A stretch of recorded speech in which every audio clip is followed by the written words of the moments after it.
In today's video, we are going to check how to create or edit the group in user panel.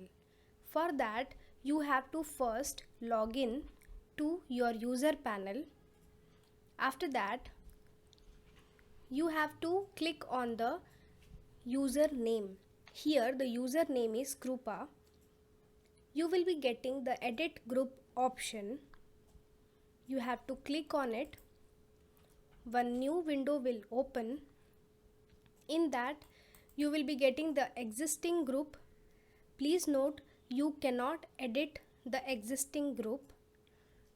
With the help of this option, you can add group only with this add group option here. After that, you have to give the name of the group. You have to select the vehicles. Suppose I am selecting these 5 vehicles here. It should visible in this particular group name. If you want, you can select all also.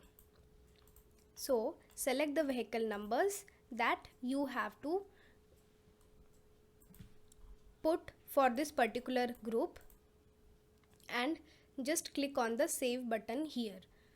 The new group will be created. Again, if you want to edit that group name or edit the vehicles in that group, you can opt this edit option here. Likewise, you can able to add the group, add the vehicles in that particular group, or also you can edit the group from this option. Please note that sometimes this edit group option is logged for some users. At that time, kindly contact to our support team on support@vamosys.com. Else you can also contact to your salesperson. They will enable this option for you and then you can add or edit group by yourself. Thanks for watching.